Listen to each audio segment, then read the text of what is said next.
pemilu 2024 bedanya selain keserentakan pemilu nasional, juga pada tahun yang sama diimplankan pemilu kepala daerah.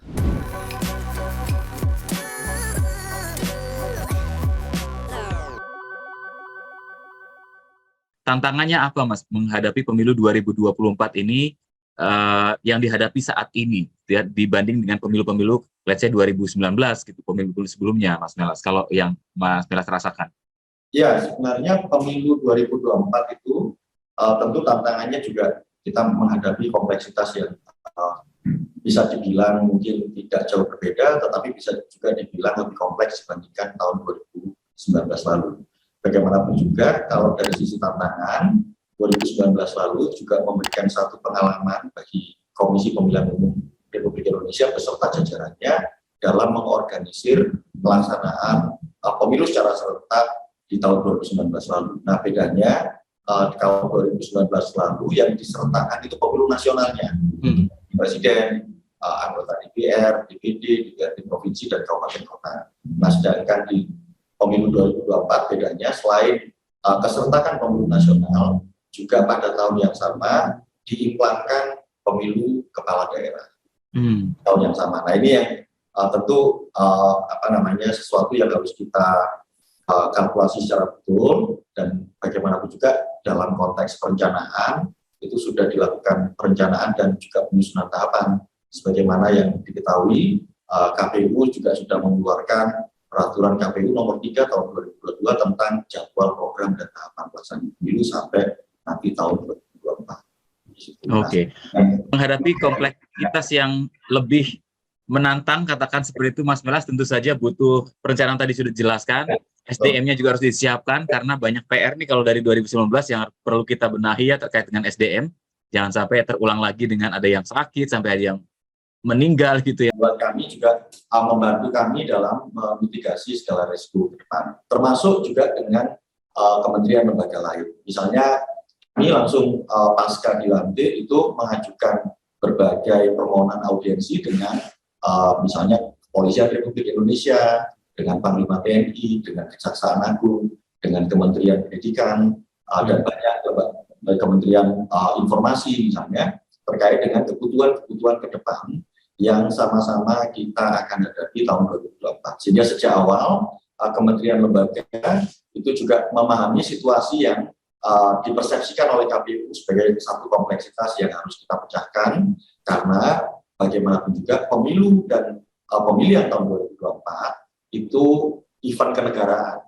Jadi kami ketemu misalnya dengan Kementerian Dalam Negeri, dengan Kementerian Luar Negeri terkait dengan termasuk Kementerian Hukum dan HAM terkait dengan isu pemutakhiran daftar pemilih, baik yang di luar negeri maupun di dalam negeri, termasuk kebutuhan kami untuk misalnya TPS khusus misalnya pada hari H, terutama yang ada di rutan dan lapas. Nah, itu oleh karena itu kami mendapatkan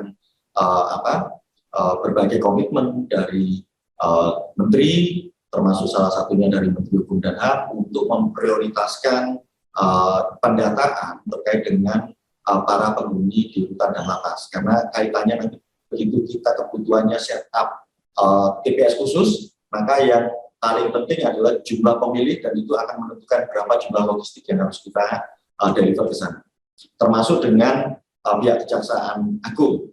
Komitmennya tidak hanya sekedar mereka akan membantu kami dalam konteks advokasi hukum terkait dengan jaksa negara, tetapi juga kepolisian dan Kejaksaan Agung juga membantu kami dalam, terutama jajaran kami di daerah, termasuk saya kira di KPU RI, itu dalam hal bagaimana kami kemudian merencanakan program dan melaksanakan kegiatan-kegiatan program yang berbasis anggaran.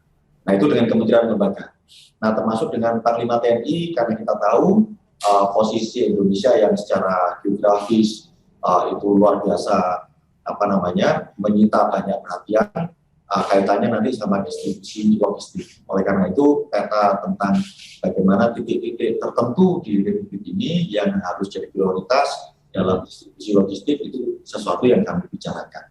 Nah, termasuk dengan Kepolisian Negara Republik Indonesia, itu terkait dengan bagaimana percetakan, distribusi, segala macam, keamanan, itu juga kita lakukan. Nah, yang terakhir itu tentu dengan pemerintah daerah, karena kaitannya sama dukungan dan fasilitasi dalam hal sosialisasi, dalam hal sarana pendukung di teman-teman di daerah. Itu yang kita lakukan. Itu yang dengan kementerian lembaga.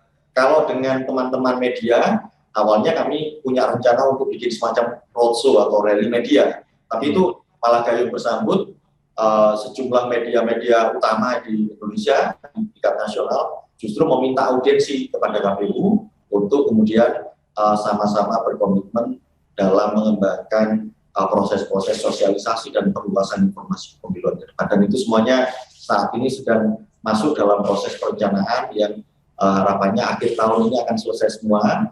Nanti produksi dari material kampanye, bahan-bahan sosialisasi, dan nanti bagaimana penyebab luasannya bisa secara masif dilakukan oleh KPU, kementerian lembaga, termasuk dengan kerjasama-kerjasama yang kita hasilkan dengan lembaga-lembaga non-negara, termasuk media massa, saya kira menjadi penting. Iya, termasuk sekarang sedang mengadakan lomba desain maskot ya, Mas Milas ya? Maskot, terus kemudian kami juga punya kebutuhan untuk jingle pemilu. Kami juga punya kebutuhan misalnya Mars pemilu kan ada, tetapi Mars KPU secara kelembagaan kan kita belum punya. Itu juga bagian yang kami sedang susun lah.